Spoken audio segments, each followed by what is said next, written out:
जैसे ही जिया को खबर लगती है कि पूरा ही गेम लक्ष्मी ने उसके साथ खेला है और उसके गहरे काले राज को जान लिया है, तो जिया आग बबूला हो जाती है और लक्ष्मी से बदला लेने के लिए वह प्रोजेक्टर पर ही गायत्री का राज चला देती है। एक ऐसा राज जिसे जानने के बाद कार्तिक के होश उड़ गए और कार्तिक ने गायत्री को धक्के मार के घर से निकाल दिया, और ना सिर्फ गायत्री को बल्कि लक्ष्मी को भी। तो आखिर किस तरीके से लक्ष्मी गायत्री को वापस से कार्तिक की जिंदगी में लाने वाली है और ये पूरी कहानी क्या है, यही हम जानने वाले हैं आज के एपिसोड में। तो बिना किसी वक्त गवाए चलिए लक्ष्मी के सफर के लेटेस्ट एपिसोड का रिकैप टेलीविजन से भी पहले शुरू करते हैं। एपिसोड की स्टार्टिंग में हम लक्ष्मी को देखते हैं जिसने बहुत ही ज्यादा चालाकी से जिया से पेन ड्राइव ले ली थी। फिर हमें फ्लैशबैक का एक सीन बताया जाता है जहाँ पर गायत्री और लक्ष्मी एक दूसरे से भिड़ रहे होते हैं और उसी हस्सम कस्सी में गायत्री का मोबाइल नीचे गिर जाता है और गायत्री सीधे अपने कमरे की ओर भागती है। लक्ष्मी इस मौके का फायदा उठाती है और गायत्री के फोन से अपनी एक फोटो क्लिक करती है। फोटो क्लिक करने से पहले वो अपने चेहरे पर और अपने कपड़े पर लाल पेंट लगा लेती है जिससे कि ऐसा लगे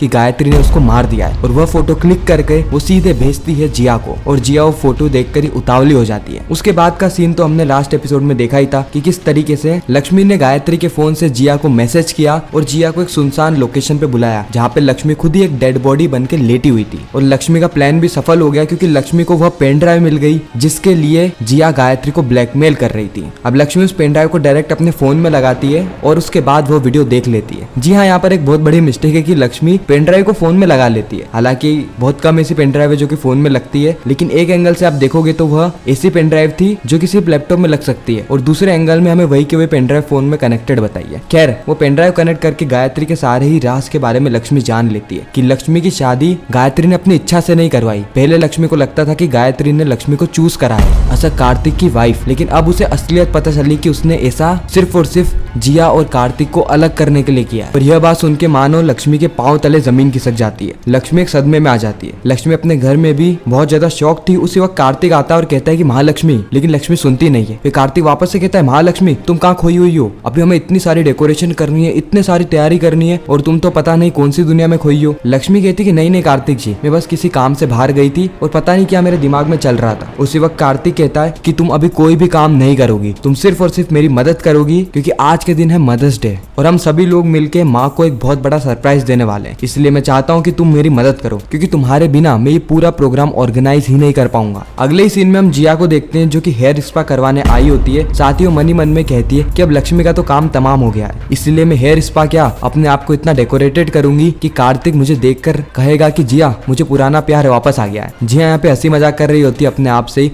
और उसी वक्त उसे गायत्री की आवाज सुनाई देती है। जिया पलट के देखती है तो गायत्री अपने बालों में कलर करवा रही थी। जिया को बिल्कुल भी यकीन नहीं होता है कि घर में लक्ष्मी की मौत हो गई है और यह हंसी खुशी से अपने बालों में कलर करवा रही है। यहाँ पे कुछ ना कुछ गड़बड़ जरूर है। गायत्री यहाँ पर अपना फोन तलाश करती है और कहती है कि मैं तो फोन ही लाना भूल गई। जिया यह बात सुनकर शॉक हो जाती है और कहती है गायत्री आंटी अपना फोन लाना भूल गई। अगर इन्होंने हेयर स्पा करवाया है तो कम से कम आधी से 1 घंटे तो इन्हें यहाँ पर ही हुआ होगा और मुझे सारे ही मैसेज आधी से 1 घंटे के अंदर ही आए। इसलिए जिया कंफर्म करने के लिए एक और मैसेज गायत्री के फोन में डालती है और उसे तुरंत ही रिप्लाई आ जाता है। जिया समझ जाती है कि यह बात गायत्री को तो पता ही नहीं है, कहीं ना कहीं ये सारी ही चीजें लक्ष्मी का करा धरा है। इसीलिए वो भेष बदल के सीधे जाती है लक्ष्मी के घर में और घर के अंदर जाके वो लक्ष्मी को देखती है। लक्ष्मी को देख के उसके पांव तले जमीन खिसक जाती है क्योंकि उसे तो अभी तक ऐसा लग रहा था कि लक्ष्मी की मौत हो गई है, इसीलिए तो उसने वह पेन ड्राइव वहां पर छोड़ी थी। लेकिन अब जिया को लक्ष्मी के पूरे ही प्लान के बारे में पता चल चुका है कि किस तरीके से लक्ष्मी ने मुझसे झूठ बोल के मेरे साथ विश्वासघात किया है। मुझसे वह राज वाली पेन ड्राइव ले ली जिसके चलते मैं गायत्री आंटी को अब और ब्लैकमेल नहीं कर पाऊंगी और कहीं ना कहीं ये लक्ष्मी को भी ये राज के बारे में पता चल चुका है। इसीलिए अब मुझे जो भी करना होगा जल्द ही करना होगा। लक्ष्मी की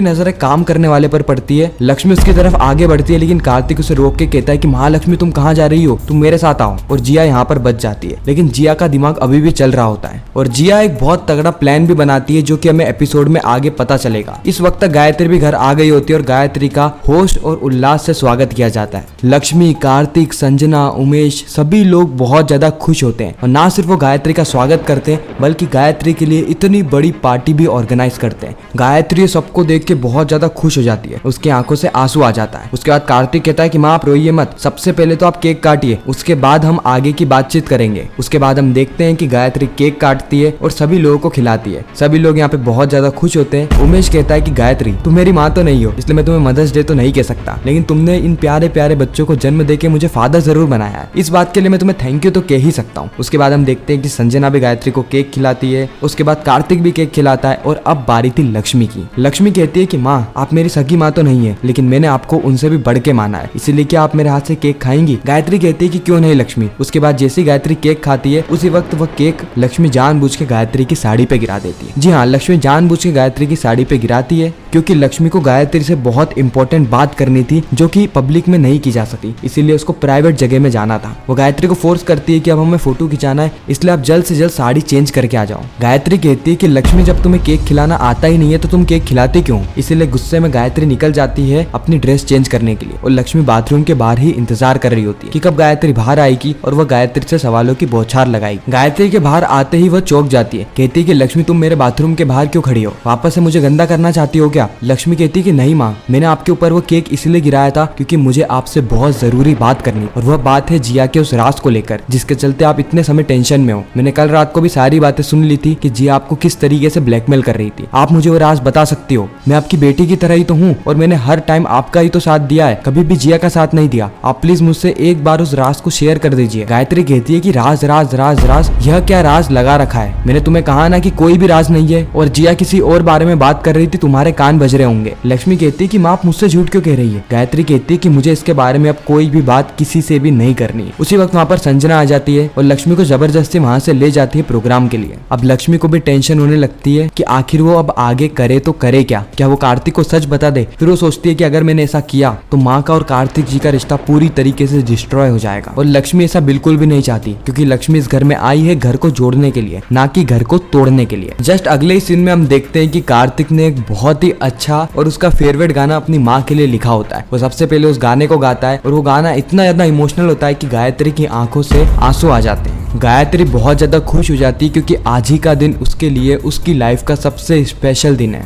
अब होता है एक सबसे बड़े सरप्राइज की बारी, इसलिए कार्तिक एक प्रोजेक्टर के अंदर अपनी सारी ही मेमोरीज अपनी माँ से रिलेटेड चला देता है, जो देखकर पूरा ही परिवार हंसी खुशी से झूम रहा होता है। अचानक से ही वह बंद होता है और लक्ष्मी की आवाज आती है। लक्ष्मी कहती है कि कार्तिक जी, मैं आपको एक गहरे राज के बारे में बताने वाली हूँ। हालांकि लक्ष्मी भी उधर मौजूद होती है और लक्ष्मी कहती है कि यह मेरी आवाज तो नहीं है, आखिर ये कौन कह रहा है? इसका मतलब ये है कि जिया ने अपनी चाल चल दी है। प्रोजेक्टर की स्क्रीन पर गायत्री का वही राज दिखने लगता है और गायत्री का राज आ जाता है कार्तिक के सामने। कार्तिक के सामने आते ही कार्तिक आग बबूला हो जाता है। गायत्री कहती है कि ये लक्ष्मी, ये सब क्या लगा रखा है तूने? ये झूठ बोल रही है, ऐसा कुछ भी चीज सच नहीं है। लक्ष्मी कहती है कि मैंने कुछ भी नहीं किया। उसी वक्त हमें फ्लैशबैक में सीन बताया जाता है कि किस तरीके से जिया ने प्रोजेक्टर में अपनी पेन ड्राइव लगा दी थी और इसी पेन ड्राइव में था गायत्री का सच, जहाँ पे गायत्री खुद ये कबूल रही थी कि वह जिया और कार्तिक को अलग कर रही है और लक्ष्मी की शादी करवा रही है। कुछ समय के बाद वो लक्ष्मी को अपने घर से निकाल देगी और वापस से जिया और कार्तिक की शादी करवा देगी। मानो यह बात सुन के सभी लोगों के पांव तले जमीन खिसक जाती है और जिया कहती है कि मैंने अपनी लाइफ का सबसे बड़ा रिस्क लिया है, आई होप कि सब कुछ अच्छा हो। और इसी के साथ ही एपिसोड यहीं पर ही खत्म हो जाता है, इस सस्पेंस और ट्विस्ट के साथ कि आखिर आगे होने क्या वाला। खैर, आपको क्या लगता है कमेंट सेक्शन में जरूर बताना। मैं मिलता हूँ आप सभी से किसी नेक्स्ट इंटरेस्टिंग वीडियो में, जब तक के लिए गुड बाय।